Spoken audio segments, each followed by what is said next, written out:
il tarixli ölkə başçısının sərəncamına əsasən pensiyalar yenidən indeksləşdirilərək artırıldı və bununla əlaqədar olaraq sizdən daxil olan çoxsaylı sualları nəzərə alaraq yaxın bir saat ərzində pensiya məsələlərini müzakirə edəcəyik qonağımızla birlikdə. Qonağımız isə Dövlət Sosial Müdafiə Fondunun Pensiya Departamentinin müdiri Eyvaz İsmayılovdur.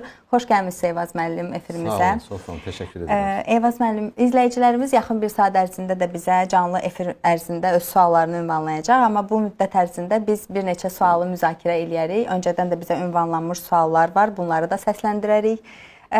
Başlayaq elə sərəncamın əhatə dairəsindən kimlərdir? Sərəncamla yanaşı pensiyalar indeksləşdirilərək artırılması ilə yanaşı həm də minimum pensiya məbləği artırıldı. Ümumilikdə bu artımlar nə qədər pensiyaçını əhatə etdi, kimlərə şamil olundu? Bir qədər məlumat verək izləyicilərimizə. Bildiyiniz kimi pensiyaların indeksləşdirərək artırılması əmək pensiyaları haqqında qanunda nəzərdə tutulub. Yəni ki, pensiyalar hər il nominal orta aylıq əmək haqqının artım tempinə uyğun olaraq ildə bir dəfə müvafiq icra hakimiyyəti orqanının verdiyi rəqəmə uyğun olaraq indeksləşdirərək artırılır. Və həmçinin də fərdi hesablarda, fərdi şəxsi hesablarda olan kapitallarda ildə bir dəfə istehlak qiymətləri indeksinə uyğun olaraq indeksləşdirərək artırılır. Bu il də fevral ayında qeyd etdiyiniz kimi ölkə rəhbərinin sərəncamına əsasən pensiyaların məbləğinin indeksləşdirərək, o cümlədən də fərdi hesablardakı kapitalların indeksləşdirilərək artırılması nəzərdə tutulmuşdur. Həmin sərəncama uyğun olaraq bütün növ pensiyaların, yəni 2025-ci il yanvarın 1-nə qədər təyin olmuş bütün növ pensiyaların məbləği nominal orta aylıq əmək haqqının artım tempinə uyğun, yəni Statistika Komitəsinin verdiyi 8,1%-a uyğun olaraq məbləğləri artırılmışdır. Bu artım bayaq qeyd etdiyimiz kimi həm bütün növ pensiyaçılara şamildir, həm yaşa, əlilliyə və ailə başçısını itirməyə görə, həmçinin də xüsusi kateqoriya üzrə pensiyalan şəxslərin də pensiyalarının hətta cəm məbləği, yəni həm sığorta hissəsi, həm onun tərkibinə daxil olmuş maddi yardımlar, həmçinin qulluq əlavəsi ilə birlikdə cəm məbləğləri indeksləşdirilərək artırılmışdır. Bu prosesdə bildiyiniz kimi Nazirliyin mərkəzləşmiş elektron sistemi vasitəsilə elektron qaydada həyata keçirildi. Fevral ayında artıq əvvəlində 5 fevralda sərəncam verilmişdi və həmin günün sonuna dək də bütün proses həyata keçirildi. Yəni pensiyaların 1.100.000 pensiyasının pensiyaları həmin sərəncama uyğun olaraq artırıldı və fevral ayının pensiyalarının ödənişində də bu artım həyata keçirildi. Fevral ayının pensiyasının artımı ödənilən zaman həmçinin sərəncam yanvarın 1-dən tətbiq olunduğuna görə, ona görə də yanvarın pensiyası artıq ödənilmişdi. Həmin artım fərqi də fevral ayının pensiyası ilə birlikdə pensiyaçılara ödənildi. Bundan əlavə fevralın 1-dən həmçinin də əmək pensiyaları haqqında qanun edilmiş dəyişikliyə əsasən pensiyaların minimum məbləği artırılmışdır. Yəni 280 manatdan 320 manata çatdırılmışdır. 2025-ci il yanvarın 1-nə qədər yenə də təyin edilmiş pensiyaların məbləği indeksləşdikdən sonra əgər məbləği 320 manata çatmırsa, yəni məbləğ çatmırsa, o pensiyaların da məbləği qanun edilmiş dəyişikliyə uyğun olaraq 320 manata çatdırılmaqla fevral ayında artıq ödənişi baxmayaraq ki, fevralın 1-dən qüvvəyə minmişdir və fevral ayının pensiyası artıq həmin minimuma çatdırılma ilə birlikdə, yəni artımla birlikdə ödənilləri həyata keçirmişdir. Bu prosesdə bildiyiniz kimi ölkə üzrə tam başa çatdırıldı. Elə fevral ayında həmin sərəncam verildi ayda, artımla birlikdə tam başa çatdırıldı, icra edildi.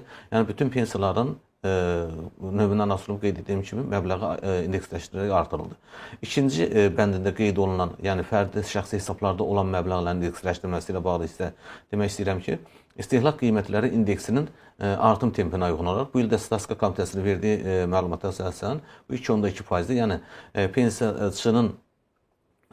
pensiya çıxmamış şəxslərin fərdi hesablarında toplanmış pensiya kapitalları 2,2% indeksləşdirərək artırılıb, artıq onların fərdi hesablarında qeydiyyata aparılmışdır. Pensiyası əgər işləyirsə, pensiyadan sonra da kapital toplayırsa, onların da pensiyadan sonra topladığı kapitallar da yenə də həmin istehlak qiymətləri indeksinin artım tempinə uyğun olaraq indeksləşdirərək artırılıb və onların fərdi şəxsi hesablarında onların artıq yeni məbləğlərlə çoxu aparılmışdır. Bu da bildiyiniz kimi bu artımlar da gələcəkdə pensiya çıxan şəxslərin və yaxud da pensiyalarının yerinə hesablatdırılmış şəxslərin pensiyalarının artımla hesablanması deməkdir. Bəs bu artımlar sözsüz ki, orta aylıq pensiya məbləğinə də təsir elədi. Bəs bu halda orta aylıq pensiya məbləği nə qədər artmış olur? hansı məbləğə çatır? Minimum pensiya 280-320, 14.3% artıq minimum pensiyanın məbləği. O biri pensiyalarda bayaq qeyd etdiyimiz kimi 8.1% indeksləşdirərək artırılıb. Həmçinin də yeni təyin olunan pensiyalar bu rübə ərzində yanvar, fevral və mart ayında təyin olunanlar bayaq ki, istehlak qiymətlərinin indeksi nəticəsində artmış kapitallardan təyinat getdiyi üçün pensiyaların məbləği 497 manatdan artaraq bu gün 537 manata çatdırılmışdır. Yəni bu gün həmin artımlar nəticəsində pensiyaların məbləği 537 manat təşkil edir. Bu yaşa görə pensiyalarda isə artaraq artıq 573 manat təşkil edir. Eyvaz müəllim, siz qeyd elədiniz ki, artımlar yaşa görə, əlilliyə görə, ailə başçı itirməyə görə və həmçinin də xüsusi kateqoriyadan olan pensiyaçılara aid edilir. Hamısını şamil edir. Bəli, xüsusi kateqoriya dedikdə əslində hərbi qulluqçu kimi pensiyalananlar da bura aid edilir. Tam olaraq gəlin izləyicilərə məlumat verək ki, hərbi qulluqçu kimi pensiyalan şəxslər kimlərdir və məhz hansı orqanda işləyənlər bu kateqoriyaya aid olur, yəni kimlər hesab olunur? Hərbi qulluqçu dedikdə qanunda təsdiq olunub, hərbi qulluqçular kimlərdir? Silahlı qüvvələrdə xidmət etmişlər və digər orqanlarda hərbi xidmət keçən şəxslərə aiddir. Hərbi qulluqçular, məsələn, orqan olaraq deyə bilər ki, Müdafiə Nazirliyində, səfərbərlik və hərbi xidmət şəxsləri dövlət xidmətində, dövlət sərhəd xidmətində və s. Bunlar hərbi qulluqçu sayılır. Bundan əlavə, bildiyiniz kimi digər orqanlar var ki, xüsusi rütbəli şəxslər, onlar da hərbi qulluqçulara bərabər tutulur. Qanunun 1.03-cü maddəsində qeyd olunur ki, hərbi qulluqçulara pensiya, hərbi qulluqçu kimi pensiya necə təyin olunur? 1.04-cü maddəsində xüsusi şərtlərlə pensiya təyin xüsusi rütbəli şəxslər qeyd olunub. Yəni, xüsusi rütbəli şəxslər də həmin hərbi qulluqçular kimi eyni statusda pensiyalara təmin olunurlar. Xüsusi rütbəli şəxslər dedikdə isə kimlər nəzərdə tutulur? Daxili İşlər Nazirliyi, Gömrük Komitəsi, Fövqəladə Hallar Nazirliyinin xüsusi rütbəsi olan əməkdaşları, ondan sonra Ədliyyə Nazirliyinin xüsusi rütbəsi olan əməkdaşları, bunlar hərbi qulluqçu hesab olunur. Burada bir aydınlıq gətirmək onun üçün məsələyə ki, xüsusi rütbəli dedikdə, məsələn, ədliyyə orqanlarında bütün ədliyyə sistemində çalışanların hamısı xüsusi rütbəlidirlər. Bunlardan yalnız hərbi xüsusi rütbəyə malik olan, yəni o hərbi rütbəyə bərabər tutulanlar var. Bu da onların yalnız iki idarəsində, tibb baş idarəsində və penitensiar xidmətlərində qulluq keçən xüsusi rütbəli şəxslərə aiddir. Yəni, Ədliyyə Nazirliyinin mərkəzi aparatında, məsələn, çalışan xüsusi rütbəlidir, ədliyyə müşaviri hesab olunur. Ədliyyə Nazirliyinin bayaq qeyd etdiyim iki idarəsində, tibb baş idarəsində və yaxud da ki, penitensiar xidmətində çalışan isə ədliyyə mayoru rütbəsində, xüsusi rütbədə çalışırlar. Həmin o hərbi qulluqçu dedikdə, həmin hərbi xüsusi rütbəsi olanlara güzəştli şərtlərlə hərbiçi kimi pensiya təyin edilməsi mümkündür. Bu, həmçində vergi orqanlarında mövcuddur. Vergi orqanlarında bütün əməkdaşları xüsusi rütbəlidirlər. Bunlar hərbi xüsusi rütbələrə bərabər tutulan yalnız onların istintaq idarəsində çalışmış şəxslərdir. Digərləri adi qaydada dövlət qulunun xüsusi növü olaraq yardımdan, yəni pensiya hüququndan istifadə edirlər. Hərbi qulluqçu kimi yalnız hərbi xüsusi rütbəyə bərabər tutulanları, hərbi rütbəyə bərabər tutulan xüsusi rütbəliləri bu hərbi qulluqçu kimi pensiya hüququndan istifadə edə bilirlər. Erkən pensiya çıxmaq hüququndan istifadə edə bilirlər. Eyvaz müəllim, Rəhim Novruzov yazıb efirimizə ki, pensiyaçılara bir dəfəlik 200 manat 4 rübə bölünüb verilirdi. Hazırda da bu tətbiq olunurmu? Bilirsiniz, bu il artıq pensiyaların məbləği nominal orta aylıq əmək haqqının artım tempinə uyğun olaraq, yəni keçən il orta aylıq əmək haqqı nə qədər artıbsa, əvvəlki ilə münasibətdə həmin artıma uyğun da pensiyaları artmışdı. Həmin 200 manat artım, maddi yardım verilərkən, bildiyiniz kimi həmin dövrdə inflyasiya daha çox olmuşdu və orta aylıq əmək haqqı az artmışdı. Yəni, o inflyasiyanı qarşılamaq üçün həmin dövrdə 3.4% pensiyaların məbləği indeksləşdirilmişdi. Ancaq inflyasiya 13.9% təşkil edirdi. Ona görə bu aradakı fərqi aradan qaldırmaq üçün pensiyaçılara həmin il maddi yardım tətbiq olundu. Bu maddi yardım da bayaq qeyd etdiyiniz kimi rüblərə bölünərək onlara ödənildi. Növbəti ildə isə onlara verilən həmin bu maddi yardım aylara bölünərək, yəni bir aya düşən məbləğ nə qədərdirsə, həmin məbləğ onların 2023-cü ildə pensiyalarının tərkibinə daxil edilir. Yəni pensiyalarına əlavə olundu və sonrakı illərdə də bu indeksləşdirilərək davam etdirilir. Hələ ki belə bir təkrarən belə bir yardımın bir də verilməsi hələ ki konvensiyada nəzərdə tutulmayıb. Gəlin biraz elektronlaşmadan danışaq. Fondun fəaliyyət istiqamətləri ilə həmçinin Nazirliyin demək olar ki, bütün fəaliyyət istiqamətləri üzrə elektron xidmətlərin tətbiqi xeyli genişlənib. Artıq vətəndaş heç bir quruma müraciət etmədən, öz sənəd toplamadan, yəni öz sosial ödənişləri barədə məlumat ala bilir. Hətta bu onlar müraciət etmədən belə təyin olunur. Bu pensiyaya da şamil edildi bir müddət əvvəl, artıq bir neçə ildir və pensiyalarda bu proaktiv qaydada təyinat mexanizmi necədir? Bu barədə də biraz məlumat verək izləyicilərimizə. Bəli, bildiyiniz kimi 2019-cu ildən artıq pensiyaların elektron qaydada təyinatına başlanılmışdır. Bu gün bildiyiniz kimi yaşa görə pensiya, yəni qanunun 7-ci maddəsində nəzərdə tutulan şərtlərlə pensiyaların elektronlaşdırılması nəzərdə tutulmuşdur. Qanunun 22-ci maddəsinə əsasən. Həmin maddə üzrə deyərdim ki, il ərzində təyin olunan pensiyaların 90%-dən çoxu elektron təyin olunur. Yəni elektronlaşması nəzərdə tutulan pensiyaların 90%-dən çoxu elektron qaydada həyata keçirilir. Ümumilikdə isə bu digər hansı ki xüsusi kateqoriyalı şəxslər də onların hələ elektronlaşması qanunun özündə də təsbit olunmayıb. Məsələn 9-cu maddə üzrə bunlarla birlikdə isə 80% demək olar ki, yaşa görə pensiyanın ümumi təyinatının isə 80% elektron qaydada yaşa görə pensiyada həyata keçirilir. Yəni həmin o geridə qalan ümumi əsaslarla ki, hansı ki elektronlaşdırılmalı idi, avtomatlaşdırılmış qaydada həyata keçirilməli idi, 90% qeyd etdiyim 90%-dən çox həyata keçirilir. Geridə qalan hissəsi niyə görə bu mümkün deyil? Onların 2006-cı ildən əvvəl işləmiş şəxslərdir. Həmin dövrdən əvvəldə bildiyiniz kimi fərdi sud sistemi olmayıb, onların məlumatlarına bax elektron sistem olmayıb, heç bir məlumatları elektron sistemlərdə deyil. Bu səbəbdən də həmin şəxslər yalnız istisna olmaqla digər şəxslərə elektron qaydada təyinat gedir və vətəndaşlar heç bir müəssisəyə, heç bir işlədiyi orqana və yaxud da arxivlərə müraciət etmədən bu proses həyata keçirir. Yəni heç bir sənəd təqdim etmirlər.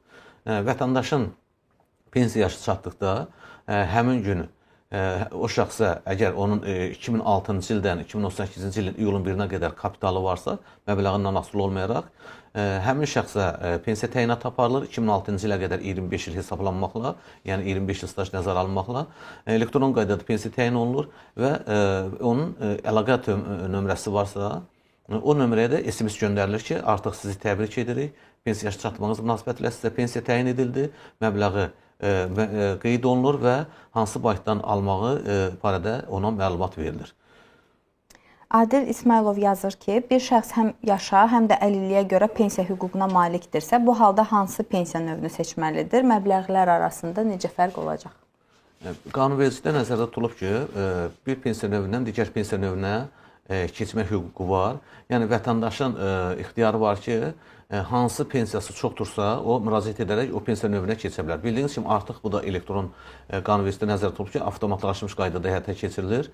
Yəni ən yüksəyi hansıdırsa, o pensiyada həmin şəxsə təyin oluna bilər. Lakin bir dənə şərt deyim ki, birini seçə bilər. Eyni vaxtda iki pensiyanın ödənilməsi qanunvericilikdə nəzərdə tutulmamışdır. İki pensiya hüququ olarsa, birini ən yüksək olan. Hətta üç pensiya, hətta ali basit itirməyə görə də pensiya hüququ olarsa, üç pensiyadan birini öz arzusu ilə seçə bilər.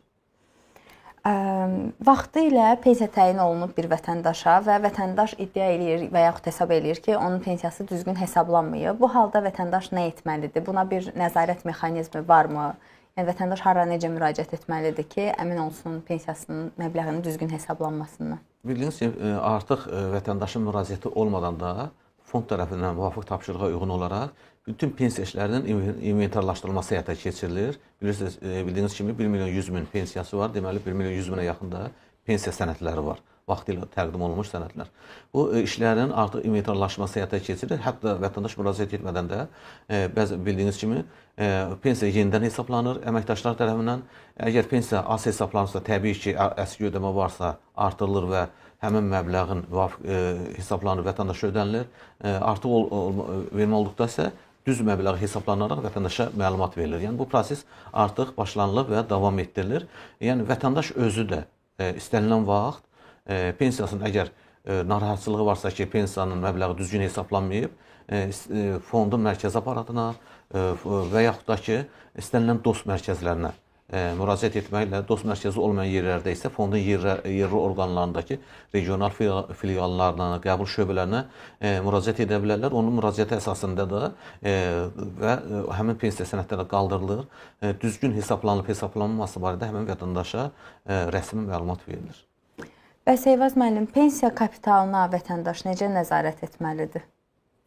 Bildiyiniz kimi, hər bir vətəndaş artıq bütün pensiya işləyən şəxslərin hər bir şəxsin fərdi şəxsi hesabı mövcuddur və gəlirlərindən ödənilmiş olan vəsaitlərin 90%-i onların fərdi şəxsi hesabında qeydiyyat aparılır. İctimai bir nəzarət yaradılıb Fond Nazirlik tərəfindən. Bildiyiniz kimi, hər şəxs girib öz kapitalına nəzarət edə bilər. Sosial portalına daxil olmaqla öz kapitalına nəzarət edə bilər. Belə ki, vətəndaş rüb ərzində aldığı gəlirlərdən sığorta haqlarının işlədiyi müəssisə sığorta edəni, yəni mühasibatlığı vaxtında ödəyib ödəməməsini öyrənmək üçün daxil olub məbləğə baxır və hesablaya bilər ki, bu 3 ayda işlədiyi məbləğdən nə qədər sığorta haqqı yenə onun kapitalına əlavə olunmalıdır. O olunub, olunmayıb. Əgər olunmayıbsa, gedib həmin dövrdə, yəni ki, yaxın bir zamanında əmək haqqından ödənişdən çox müddət keçmədən sığorta edəninə müraciət edər və həmin vəsaiti ödənib ödənilməsini aydınlaşdırıb bərpa elətdirə bilər. Yəni bu da bir növ onların həmin fərdi şəxsi hesablara sığorta edənlərlə fond arasında bunların qeydiyyatı aparılıb, aparılmayıb, ödənilib, ödənilməsinə bir ictimai nəzarətdir. Yəni istənilən vaxt həmin şəxs Nazirliyin saytında girib onu özü nəzarət edə bilər.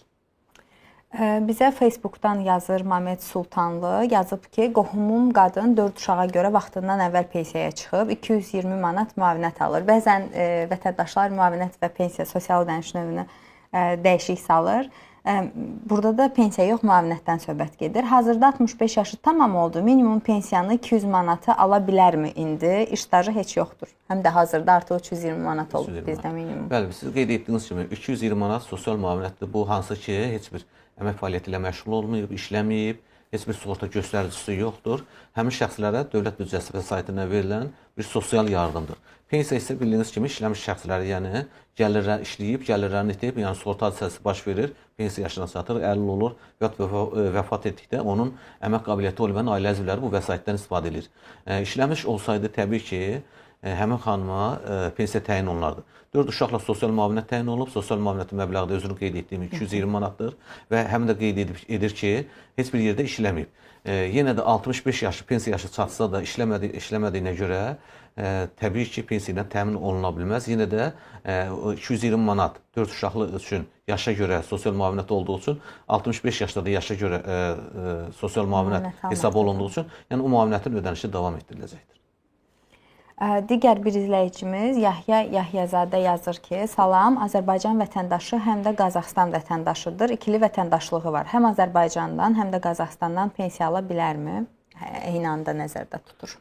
Artıq Qazaxstan Respublikası ilə Azərbaycan Respublikası arasında pensiya təminatı haqqında saziş mövcuddur.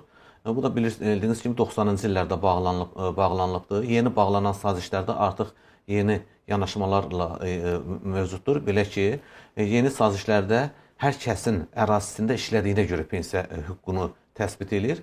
Əvvəlki müqavilələrdə isə bu belə deyil. Əvvəlki müqavilələrdə kimin ərazisində daimi yaşayırsa, məsələn, Qazaxstan Respublikasına münasibətdə, əgər həmin vətəndaş Azərbaycan ikisindən birinin vətəndaşıdır və hansının ərazisində daimi yaşayırsa, onun stajları birləşdirilir, pensiya yaradılır və daimi yaşadığı tərəfdən ödənilir. Həmin şəxsin eyni zamanda Qazaxstandan da pensiya alması bu mövcud müqavilədə nəzərdə tutulmamışdır. Qazaxstanın, əgər Azərbaycan Respublikasında yaşayırsa, Qazaxstanda çalışdığı staj Azərbaycan Respublikasındakı stajla birləşdirilir, ona hüquq yaradılır və həmin staja uyğun da, 2006-ya qədərki stajına uyğun da ona pensiya təyin olunaraq ödənilir. Eyni zamanda iki respublikadan pensiya alması mümkün deyildir. Yalnız digər respublikalar var ki, məsələn, Türkiyə ilə olan, Belarusya ilə olan müqavilələrdə və digər müqavilələrimizdə burada isə şərtlər başqa cürdür. Artıq Türkiyə Respublikasında da işləyib, Azərbaycan Respublikasında da işləyib, pensiya hüququnun yaradılması üçün iki stajlar birləşdirir, hüquq yaradılır. Lakin burada yanaşma başqa cürdür. Ödənişə gəldikdə isə hər kəsin proporsional olaraq ərazisində çalışdığına müvafiq pensiya ödənişi həyata keçirilir.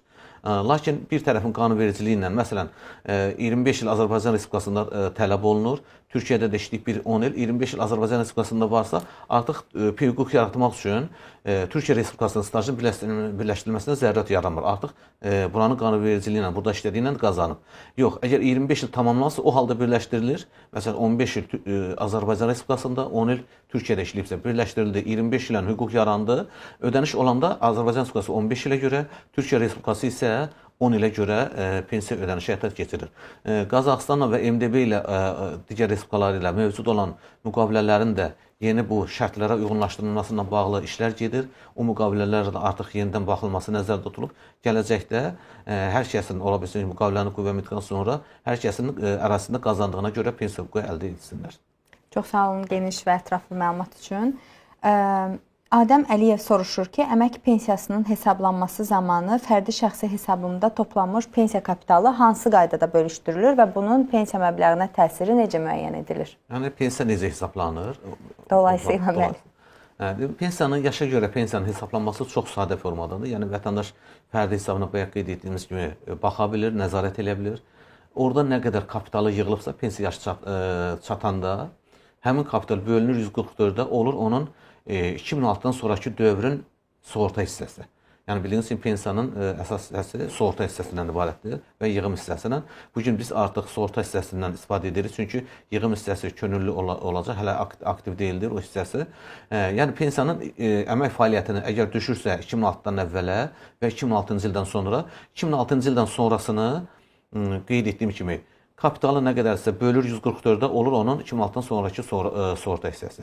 2006-dan əvvəl isə sistemdə olmadığı üçün həmin ilin 306-ya vurur, ilini neçə il stajı varsa, yəni bu il üçün həmin o məbləğdən təbii ki, indeksləşdirilir. 2006-cı ildən sonra indeksləşdirilir. Artıq 306 bu gün üçün ili 1029 manatdır. Yəni, həmin vətəndaş, pensiya yaşı çatan vətəndaş 2006-ya qədər ki, stajını vurur 1029-a, alınan rəqəmi bölür yenə 144-də, alınır onun 2006-ya qədərki pensiyasının məbləği. Bu 2006-ya qədərki ilə həmin 144-də böldüyü hər iki rəqəmi cəmləyir, olur onun ümumi pensiyasının məbləği.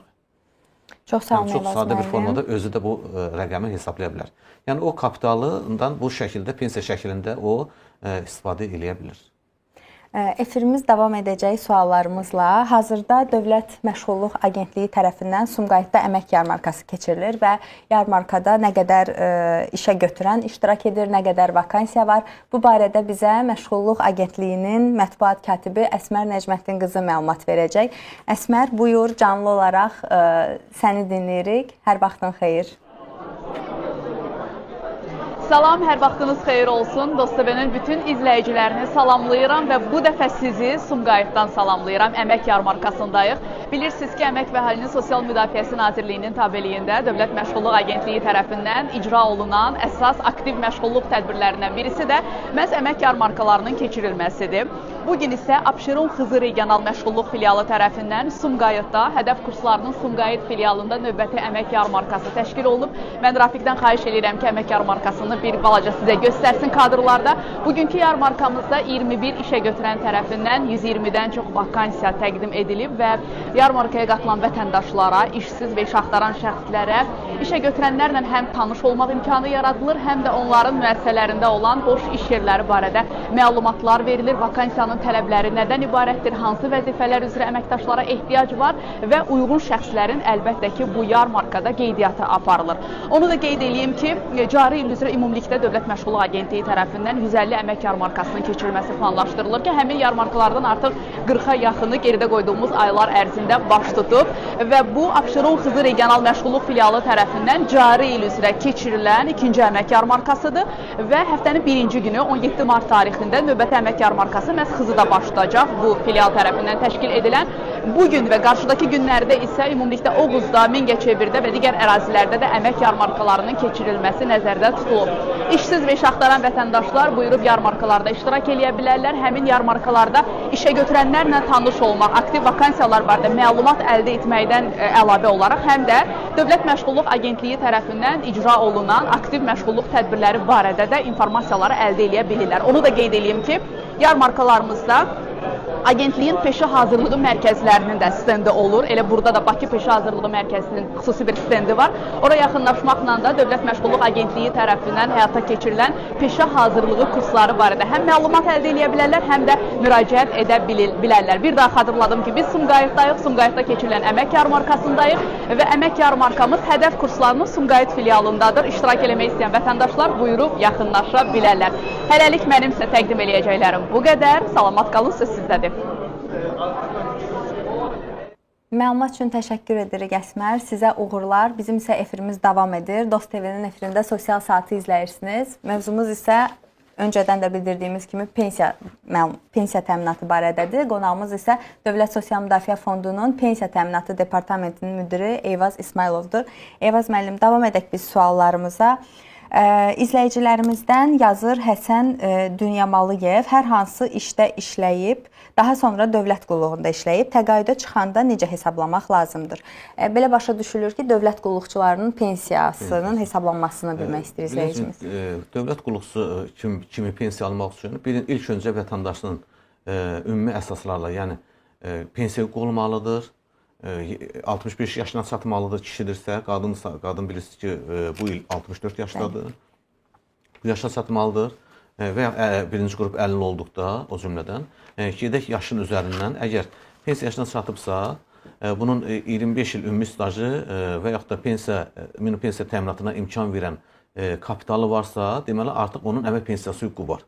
Yenidən bu pensiyanın üzərinə, əgər dövlət qulluğunda da bu əmək fəaliyyəti dövründə dövlət qulluğunda da çalışıbsa, ən azı 15 il, o halda onun pensiyasının üzərinə müvafiq dövlət məvacibinin 50%-də uyğun olaraq təyin olunmuş pensiya ilə həmin məvacibin 50%-nin arasındakı fərq qədər əlavə hesablanır. 15 ildən çoxdursa, yəni hər artıq ilə də bu 3% olaraq artırılır, maksimum 80% olmaqla, onlara dövlət müvazibinin maksimum 80%-dən artıq olma şərti ilə onlara pensiya təyin olunur. Burada yetər ki, onun əmək fəaliyyəti dövründə əvvəl işləyib dövlət qulluğunda və yaxud da ki, dövlət qulluğu olmayan işdən sonra işləyib əhəmiyyəti yoxdur. Onun pensiya yaşı çatana qədər ən azı 15 il dövlət qulluq stajı varsa, onun stajının içərisində, o halda bəli, onun pensiyasının üzərinə əlavə hesablanmaq hüququ əldə etmiş olur. Çox sağ olun. Dünən bir müraciətlə bağlı vətəndaşla əlaqə yaradarkən Məleykə Qasımova adlı vətəndaş xahiş etdi ki, efirdə onun sualını səsləndirim. Sualı bundan ibarət idi ki, əgər bir işçi, qadın hamiləliyə və doğuma görə müavinətə ayrılırsa, gedirsə, yəni işə götürən tərəfindən belə bir fonda, belə bir sorğu daxil olursa, ona ödənilən bu müavinət bildiyimiz kimi MDSS hesabına ödənilir, dövlət büdcəsi hesabına yox, məcburi dövlət sosial sığorta haqları hesabına və bu zaman onun kapitalında, yəni vətəndaşın bilmək istədiyi məqam bu idi ki, ona ödənilən məbləğ onun kapitalından azalacaqmı? Yəni o sosial kabinetinə daxil olanda həmin vəsaitin azaldığını görəcəkmi, yoxsa bu necə ödənilir? Yəni, bildiyiniz kimi, sığorta haqlarının vətəndaşın xeyrinə ödənilmiş məbləğin 25%-dir və bu 25%-in 90%-i, yəni ödənilmiş sığorta haqlarının 90%-i onların fərdi şəxsi hesablarında çox aparılır. Bu 90% kapital yalnız və yalnız pensiya məqsədləri üçün istifadə olunur. Çünki onun pensiya təyinat hüququ əldə etdikdə pensiya məbləği həmin 90%-dən istifadə olunaraq müəyyən olunur. Yerdə qalır ki, 2.5% idarə etmə xərclərinə təbii ki, 7.5% isə yönəldilir sığorta ehtiyatına. Bu sığorta ehtiyatı nədir? Bu sığorta ehtiyatından vətəndaş işlədiyi dövrdə əgər xəstələnərsə və yaxud siz qeyd etdiyiniz kimi hamiləliyə və doğuma görə hüquqdan istifadə edərsə və s. Pensiyanın hətta minimum məbləğinə çatdırılması. Bu məqsədlər üçün də həmin sığorta ehtiyatından da bu məqsədlər üçün istifadə olunur və onu da qeyd edeyim ki, onun fərdi hesabında toplanan kapitala bu qarışmır. Bunlar ayrı-ayrı hesablardır təbii ki. Fərdi şəxsi hesabda bu sığorta ehtiyatından ödənildiyi üçün təbii ki, onun pensiya məqsədləri üçün toplamış olduğu həmin o kapitaldan, yəni 90%-dən heç vaxt bu rəqəm azaldılmır. Gələcəkdə də pensiya tam olaraq ödəmiş olduğu 90%-in hesabına müəyyən olunur. Yəni narahat olmaya bilər. Yəni hər hansı bir azalma əks olmayacaq. Azalma əks olunmur. O çünki sığorta ehtiyatından gedir. Hətta sığorta ehtiyatından istifadə qanunvericiliyə nəzərdə tutulub ki, mənbələrində birində məlumat vəsait olmadıqda o mənbə hesabına maliyyələşir. Hətta 90%-in maliyyələşməsi üçün sığorta ehtiyatından əksinə orada yönəldilə bilir. Ümid edirik Mələkə xanım bizim sualına bizim cavabımızı dinlədi. Ümumiyyətlə Eyvaz müəllim, bəs ahıllar evində olan şəxslərə, cəza çəkmə müəssisəsində olan şəxslərə pensiyaların ödənilməsi necə tənzimlənir? Onlar öz sosial ödənişlərini necə əldə edirlər? Bu da iki cür yanaşma ola bilər. Pensiyanın tamı və yaxud da ki, hissə ödənilməsi. Bildiyiniz kimi bu ahıllar evində və yaxud da ki, cəza çəkmə müəssisəsində pensiyalar tam məbləğ ödənilir. Yəni pensiyanın sığorta hissəsi hər bir halda bütün növlər üzrə tam məbləğ ödənilir. O cümlədən də həmin müəssisədə olan şəxslər üçün.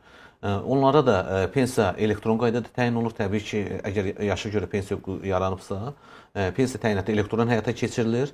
Yeganə qalır orada onun müraciətinə bir üçün əsas yaranır ki, kartı, çünki artıq onun kart sifarişi olunur, kartı mütləq Vafıq bankdan götürməlidir. Vafıq bankdan götürmək üçün də cəza çəkmə müəssisəsindədirsə, cəza çəkmə müəssisəsinin vasitəsilə kiməsə yaxın adamın etibarnamə verib həmin kartı, plastik kartını götürə bilər pensiyasını alması üçün və yaxud da ki, ahıllar evindədirsə, təbii ki, özü bu hüquqdan istifadə etməyə öz kartını əldə edə bilər. Yəni fond tərəfindən, yəni nazirlik tərəfindən onlara təyin olunmuş pensiya mütləq tam şəkildə onların bank hesablarından köçürülür. Heç bir tutulma olmadan, azaldılma olmadan.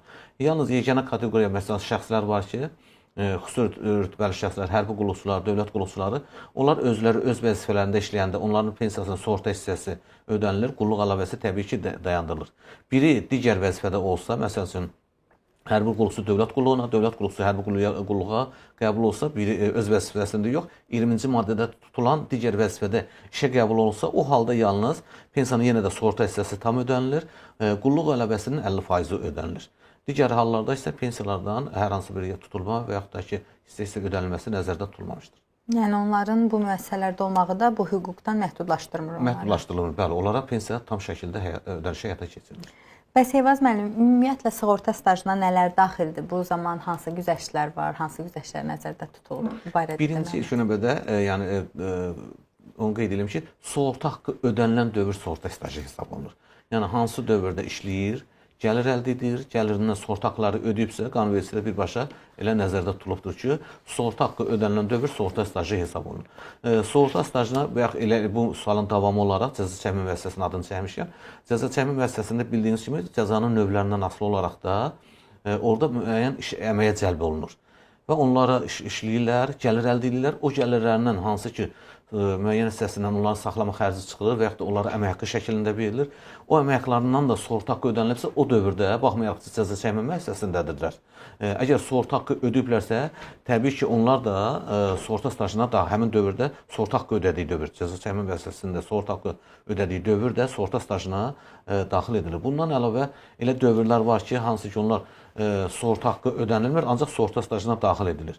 Məsələn, hərbi xidmət müddəti, müddətli hərbi xidmət müddəti, o cümlədən 70 yaşdan yuxarı ahıl vətəndaşa qulluq dövrü, 81-100% orqanizm funksiyalarının pozulmuş şəxsə, yəni birinci dərəcə əlilliyi olan şəxsə qulluq müddəti, 18 yaşına qədər sağlamlıq imkanları məhdud uşağa qulluq dövrü və s. işsizlik müavinətinin verildiyi müddət, hətta xəstəlik, əmək qabiliyyətinin itirildiyi müddət, yəni bülletində olduğu dövr, yəni əmək qabiliyyətinin vəqəti itirildiyi dövrdə təbii ki, sığorta haqqı ödənilmir gəlirlərindən. Həmin dövrdə baxmayaraq ki, sığorta haqqı ödənişi həyata keçirilməyib, qanunvericiliyə əsasən həmin dövrdə onların sığorta stajına daxil edilir, güzəştlərinə daxil edilir.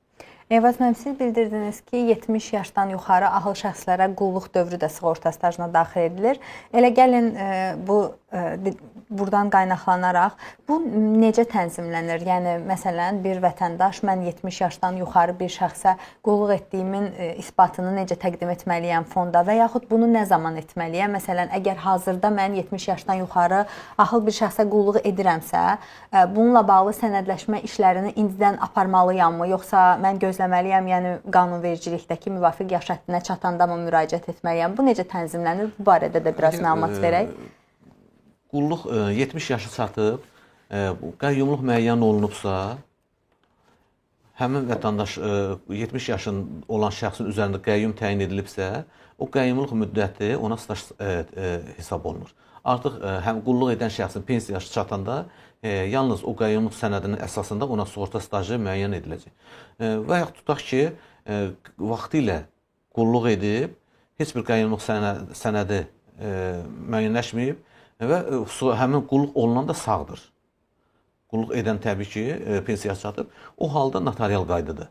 Hər ikisi notariusa müraciət edir və qulluq edən bildirir ki, mən bu ahıl yaşlı vətəndaşa qulluq eləmişəm, falan dövrdən bu dövrə qədər. Qulluq olunan da bildirir ki, öz ifadəsində ki, bəli, bu dövrdən bu dövrədən mənə bu xidmət etmişdir.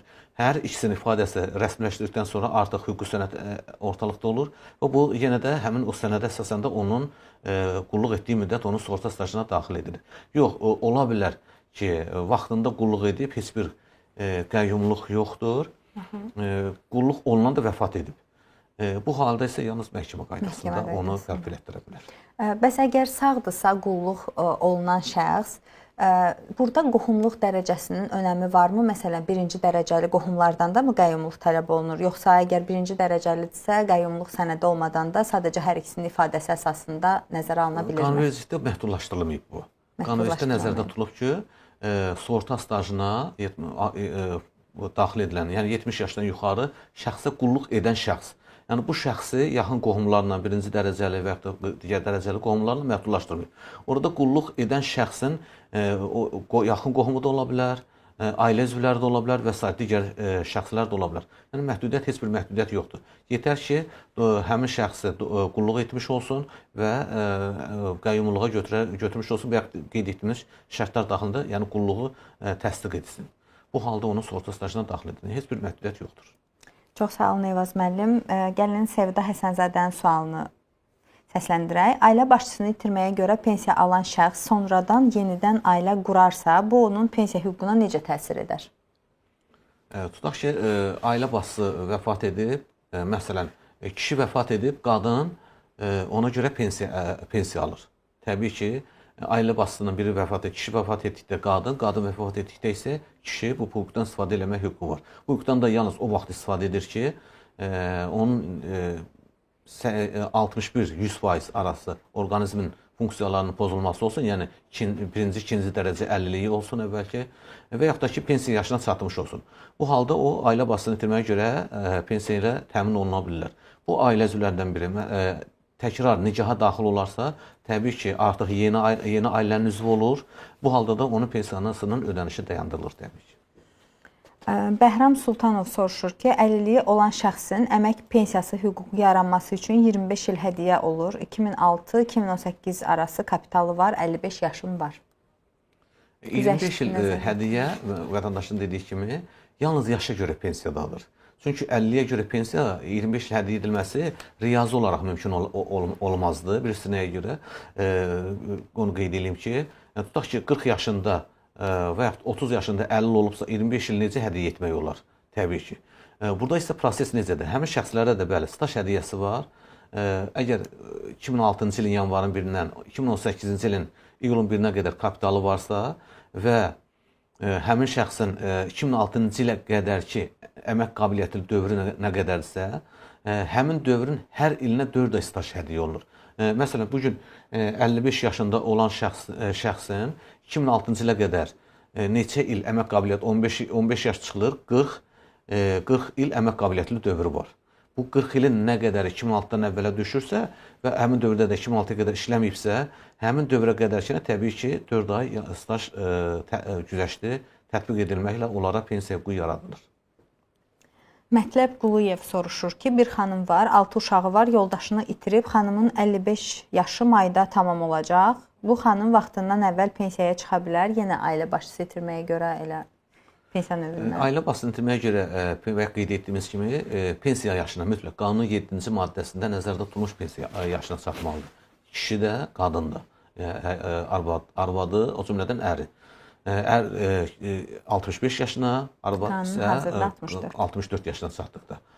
Bu hal yoxdursa, təbii ki, o pensiya hüququndan istifadə edə bilməz və qeyd etdiyimiz birinci, ikinci dərəcələrdə istisna olmaqla digər 6 uşaqlıların özünə güzəşt var qanunvericilikdə. Həmin 5 və daha çox uşaq olan qadınlar pensiya yaş həddi 5 il azaldılmaqla onlar pensiya hüququ əldə edə bilirlər. Əgər bu gün qadınlarda 64 yaşdır, yəni bu gün 5 və daha çox uşağı olanlar 5 il azaldılmaqla 59 yaşda özləri güzəştli şərtlərlə yaşa görə pensiya hüququndan istifadə edə bilirlər. Xanımın da siz qeyd etdiyiniz belə başa düşün ki, hələ 55 yaşı var, 6 uşağı var, amma hələ hüququ yaranmır. Güzəştlə müəyyən olunan yaş həddinə də çatmamışdır. O cümlədən ailə başçısını itirməyə görə də qanunvericilikdə nəzərdə olan yaş həddinə hələ çatmamışdır. Həmin yaş həddinə çatdıqda o bu güzəştlərdən təbii ki istifadə edə biləcək. Yəqin ki, xanım 60 yaşında artıq hüququnun yoxlanılması üçün 60 yaşında çox uşaqlı kimi, bəli. Əgər çox olarsa, həmin dövrə qədər də yaş həddi bildiyiniz kimi qadınlarda 65 yaşa çatılacaq. 65 yaşa çatdıqda isə ailə başçısını itirməyə görə pensiya hüququndan istifadə etmək hüququ yaranacaq. Bu da və qeyd etdiyimiz kimi iki pensiyadan birini ən yüksəyini həmin dövrdə seçmək öz arzusu ilə seçə biləcəkdir. İlyas Xəlilzadə soruşur ki, salam, vəfat etmiş oğlumun pensiya kapitalı haqqında məlumat ala bilərəm. O ikinci qrup əlilliyə görə pensiya alırdı. Ümumiyyətlə, vəfat etmiş ailə üzvlərinin və yaxud digər ailə üzvlərinin pensiya kapitalı barədə məlumat bu? Ona fərdi məlumatdır, bu üçüncü şəxsə verilmir, bildiyiniz kimi fərdi hesablarda olan. Lakin həmin xanım övladı olduğu üçün vəfat etdi. Onu da qeyd edeyim ki, övlad vəfat etdikdə yenə də valideynlərin də pensiya yaşına çatıbsa və yaxud da birinci dərəcə, ikinci dərəcə orqanizmin 61-100% pozulması səbəbindən əlilliyi varsa, o halda vəfat etmiş övladına görə pensiya hüququ əldə edə bilər. Həmin xanım da dost mərkəzlərindən, fondun yerli orqanlarına müraciət etməklə onun topladığı kapitala görə ona pensiya düşür, düşmür, ailə başçısını itirməyə görə, yəni yoxlatdırmaqla məlumat əldə edə bilər. Digər izləyicimiz Gülnarə Xəlilova yazır ki, pensiya kapitalı tam formalaşmadığı halda vətəndaş əmək pensiyası alması üçün kapitalını özü artıra bilərmi? Nə formada? Maraqlı sualdır. Yəni, həmin pensiya təminatına, pensiya hüququna imkan verən kapitala çatdırılması necə tənzimlənir? Elə bu barədə də izləyicimizin sualını timsalında məlumat verir. Bəli, qanunvericilikdə nəzərdə tutulub artıra bilər. Pensiya təyinatına qədər hər bir şəxs öz kapitalını artırmaq imkanı var. Yəni, xüsusi hesaba əlavə vəsait qoya bilər. Xüsusi hesaba pensiyanın minimum məbləğinə çatması üçün və yaxud da ki, daha yüksək məbləğdə gələcəkdə pensiya əldə etməsi üçün vətəndaş özü və yaxud sığorta edəni və yaxud da kimsə digər şəxs onu xüsusi hesaba əlavə vəsait qoymaqla gələcəkdə yüksək pensiya təminatına əldə edə bilər. Yəni, vətəndaş bugün fərdi şəxsi hesabını biz qeyd etdik ki, özü nəzarət edə bilir, yoxlayır, bölür və yaxud hesablaması qaydasına ki, artıq onun pensiya hüququ yaranmaya bilər. Belə pensiya yaşına qədər, pensiya təyinatına qədər o xüsusi hesaba vəsait qoymaqla bu hüquqdan istifadə edə bilər.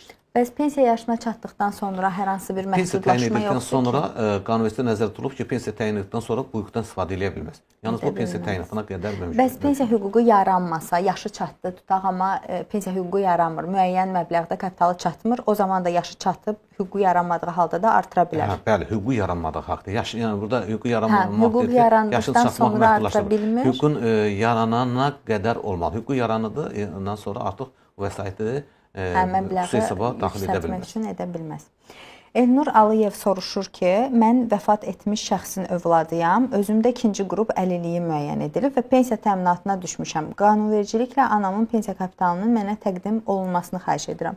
Belə başa düşdüm. Anasının pensiyası kapitalını dedi, anasına görə pensiya almaq belə başa düşdüm ki, mümkündür, yəqin ki, öz əlilliyə görə pensiya alır, aibiyə görə maraqlı.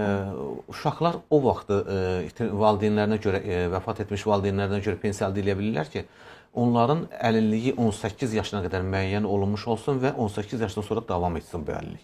O halda həmin uşaqlar vəfat etmiş valideynin ödəmiş olduğu kapitala müqabilində ailə başçısını itirməyə görə pensiya hüququ əldə edə bilərlər. Yox, əlilliyi əgər 18 yaşdan sonra qazanıbsa, bu halda təbii ki, onlar ailə başçısını itirməyə görə pensiya hüququndan istifadə edə bilməzlər. Eyvaz müəllim, bəs müəssisə əgər bildiyimiz kimi işçilər üçün MDSS məcburi dövlət sosial sığorta haqqları ödəyir. Əgər ötən ilin xeyrimizə ödənilmiş MDSS-ni bu il daxil edərsə sistemə, bu zaman vətəndaş müraciət etdikdə keçən ilin belə deyək də sığorta stajı kimi nəzərə alınırmı bu MDSS yoxsa alınmır? Keçən il işləyib, bu il bu halda əgər həmin dövr işləyib, qanunvericilikdə nəzərdə tutulub ki, sığorta haqqı ödənilən dövr sığorta stajı hesab olunur. Əmək fəaliyyəti ilə məşğul olub, sığorta haqqı ödənilməyib, sığorta stajına təbii ki, daxil edilmir. Nə vaxt ödənildisə, o halda o artıq həmin dövr ona sığorta stajı hesab olunur. Yəni artıq həmin dövr üçün sığorta haqqı ödənilib, deməli artıq sığorta haqqı ödənildiyi üçün də onun sığorta stajına daxil edilir. Lakin burada bir nüans da var ki, kapitala münasibətdə isə keçən ilin ödəməli olduğu MDSS haqlarını, yəni məcburi dövlət sosial sığorta haqlarını bu il ödəyirsə, artıq bu ildə onun fərdi şəxs hesabında qeydiyyat aparılır. Çünki bu il daxil olubdur və bu ildən sonra da indeksləşdirilməsi təbii ki, həyata keçiriləcək. Baxmayaraq ki, keçən il işləyib, keçən ilin MDSS haqlarıdır, bu il ödəyib, ödənildiyi dövr üzrə qeydə alınır və ondan sonra indeksləşdirir. Staja münasibətdə isə artıq işlədiyi dövrün sığorta haqqı ödənildiyinə görə, yəni sığorta haqqı ödəndiyinə görə qanun da deyir ki, sığorta haqqı ödənəndə sığorta stajı hesab edilsin. Baxmayaraq ki, gec ödəyib, həmin dövrə sığorta stajı hesab olunur. Kapitala münasibətdə isə bayaq qeyd etdiyimiz kimi ödənildiyi dövrün, keçən ilin yox, ödənildiyi dövrün gəliri hesab olunur və ödənildiyi dövrün kapitalına, fərdi şəxs hesabına qeydiyyat aparılır. Elgün Abbasov soruşur ki, əlilliyə görə təyin edilmiş pensiyanın məbləği əlillik dərəcəsinə və səbəbinə görə dəyişirmi? Əgər dəyişirsə, bu fərqlər necə müəyyən olunur? Ümumi əsaslarla əgər pensiya təyin-atıdırsa, orqanizm funksiyasının 31%-dən 100% qədər pozulmasından asılı olmayaraq, ödədiyi sığorta haqqına münasibətdə və yaşına uyğun pensiya təyinatı aparılır. Burada dərəcələrindən asılı olmayaraq məbləğ eynidir. Çünki artıq qoyduğu və topladığı staja görə ona pensiya müəyyən olunur. Yalnız və yalnız hərbi və qulluqçularda və xüsusi rütbələrdə bu fərqlidir. Bildiyiniz kimi, hərbi qulluqçular, yəni xüsusi rütbəlilər, əgər 81-100% pozulubsa, müharibə ilə əlaqədar əlillik varsa, bunlarda tamam başqa faizlə 61-80% arasıdırsa, bu daha fərqli, 31-60% isə daha fərqli. Yox, bu əlilliyin yenə hərbi qulluqçunun hərbi xidmətlə bağlı deyil, xəstəliyin nəticəsindədir, hərbi xidmət dövründəki xəstəliyin nəticəsindədirsə, yenə də bu 3 dərəcə üzrə yenə də fərqli mövcuddur, çünki o dərəcələrə, faizlərə uyğun təyin olunur. 81-100% isə başqa dərəcə ilə, 61-80 başqa, 31-60 başqa faizlərlə hesablanır. Bu yalnız fərqlilik hərbi qulluqçularda və xüsusi rütbəlilərdədir. Çünki məsələn, müharibə ilə əlaqədar əlilliyi varsa, təbii ki, təmin xəstəliyin 100%-ni əldə edir, birinci dərəcəli. İkinci dərəcəli isə 80%-ni əldə edir. Ancaq bu, hərbi xidmətdə xəstəliyinlə bağlısa, o halda 100% yox, təminat xəstəliyinin 80% qədər ona pensiya təyin olunur. Digərlərdə də, bəlkə qeyd etdiyim kimi, ümumi əsaslarda isə sığorta haqqına kapitala bağlı olduğu üçün topladığı kapitaldan asılı olaraq hesablanır. Fərqli hesablama yox, kapitaldan asılı hesablama olur. Kapitalın əsasən. İbrahim Veysəlov isə soruşur ki, vətəndaşa Azərbaycandan pensiya təyin edilib, amma Rusiyada yaşadığı üçün heç vaxt gəlib ala bilməyib. Vəfat edib həmin şəxs. Pensiya təyinatı gedən şəxs vəfat edib, vərəsəsi olarsa gəlib həmin ödənişi, yəni yığılmış pensiyanı götürə bilərmi, hansı qaydada? Qanunda nəzərdə tutulub ki, əgər alınmamış pensiya varsa, alınmamış pensiya birinci vətəndaşın özü tərəfindən onun 3 ili müraciət etdiyi tarixdən geriyə 3 ili ona ödənilir. Yox, vətəndaş vəfat edibsə və onun alınmamış pensiyası varsa, yenə də həmin məbləğin 3 ili onun vərəsələrinə verilə bilər. Vərəsəlik müəyyən notarial qaydada vərəsəlik müəyyən olunduqdan sonra həmin şəxs müraciət edir və alınmamış pensiyanın 3 ili, maksimum 3 ili həmin şəxsə ödənilə bilər. Amina Mustafayeva adlı izləyicimiz yazır ki, mən 2016-cı ilədək atamı itirdiyimə görə 233 manat pensiya almışam. Gələcəkdə anam pensiya yaşına çatdıqda atamın pensiya məbləğini necə alacaq? Elə 233 manat, yoxsa bu məbləğ ilə münasibətdə indeksləşib anama təyin olunacaq? Əgər vəfat edən pensiyaçı olubsa, bu halda gələcəkdə onun ailə üzvləri pensiya hüququ əldə etdikdə vaxtilə onun aldığı pensiya deyil, təbii ki, indeksləşdirilmiş pensiya həmin şəxsə ödəniləcəkdir. Yəni, nə vaxt pensiya yaşı çatırsa ailə üzvlərinin və yaxud da ki, 50-lik müəyyən olunubsa, həmin tarixdə baxmayaraq ki, vəfat etdiyi tarixdəki pensiyasının məbləği aşağı məbləğdir, hüququ yarandığı tarixə qədər ki, pensiya təyinat vəfat etdiyi tarixdə aldığı pensiyanın məbləği ailə üzvünün pensiya hüququnun yarandığı tarixə qədər ki, indeksləşdirmələr nəticəsində indeksləşdirilir və ona sonuncu indeksləşdirilmiş məbləğ ödənilir. Instagramdan izləyicilərimiz bizə suallar ünvanlayıb. Əlvan Muradova soruşur ki, vətəndaş pensiya yaşına çatdıqdan sonra əmək fəaliyyətini davam etdirərsə, bu onun pensiyasının məbləğinə hər hansı formada təsir edərmi? Bəli, təsir edə bilər. Hansı formada təsir edir? Əgər yaşa görə pensiya təyinatlıdırsa, yaşa görə pensiya təyin olunduqda yaşa qədər olunmuş artıq sığorta kapitalı istifadə olundu. Bu kapitaldan istifadə edilərək ona pensiya təyin olundu. Yəni, bu ödəmiş olduğu bu kapitalı pensiya şəklində əldə edir. Bu pensiyaçı, yaşa görə pensiyaçı əgər işləməkdə davam edərsə, həmin yenə də onun kapitallarının toplanması davam etdirilir. Həmin şəxs işləməkdə davam etdiyi 6 il işləyibsə, hər 6 ildən bir bunu pensiyasının üzərinə əlavə elətdirə bilər, yəni yenidən hesablatdıra bilər. Və yaxud da ki, 6 ildən tez işdən çıxarsa, o halda da pensiya təyin olunandan sonra işdən çıxdığı dövrə qədər ki, kapitalı həmin ayların sayı azaldılmaqla 144-dən onun pensiyasının üzərinə əlavə edilir. 50-yə görə pensiyada isə, əgər şəxs 50-yə görə pensiya təyin edilibsə, 50-yin baş verdiyi tarixə qədər ki, kapitalından artıq istifadə edilib pensiya məbləği müəyyənləşib, işləməkdə davam edirsə, yenə də 50-likdə o halda hesablanılır ki, həmin şəxs əmək fəaliyyətini dayandırmış olsun. O halda 50-yə təyin olunmuş pensiyadan sonra işdən çıxdığı dövrə qədərki kapitalda yenidən hesablanaraq onun 50-yə görə pensiyasının üzərinə əlavə edilir. Nicat Rüstəmli ailə başçısını itirməyə görə pensiya növünün alması üçün sənədləri soruşur. Yazır ki, dünyasını dəyişmiş həyat yoldaşının pensiyasını xanımı alması üçün hansı sənədlər lazımdır?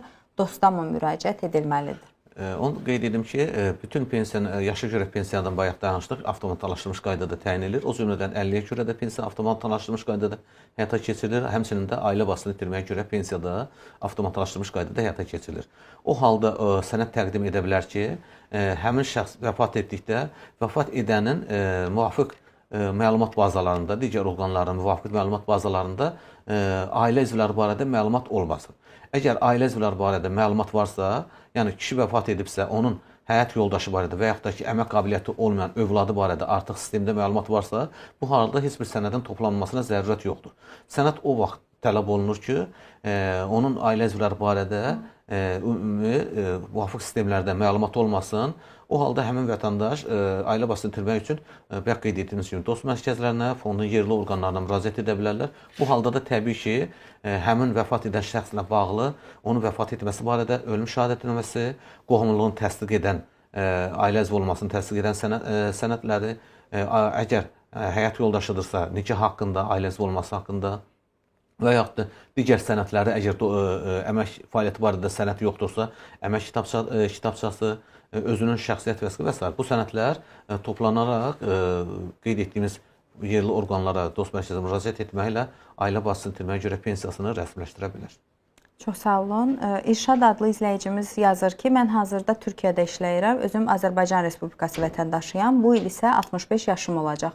Türkiyədə çalışdığım müddət yığılan pensiya kapitalım Azərbaycanda nəzərə alınırmı? Bununla pensiyaya çıxa bilərəmmi?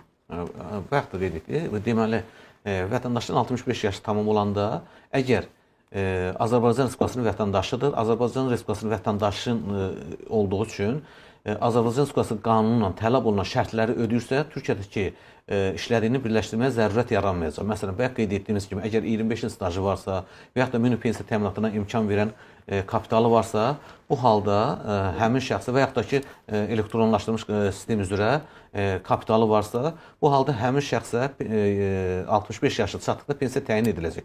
Yox, əgər bu şərtlər yoxdursa, pensiya hüququ əldə etmirsə, o halda həmin şəxs müraciət edir. Hal-hazırda Türkiyədədir qeyd etdiyi kimi, Türkiyənin Sosial Güvənlik Qurumuna ki, mən Azərbaycan Respublikasında da işləmişəm, sizdə də işləmişəm.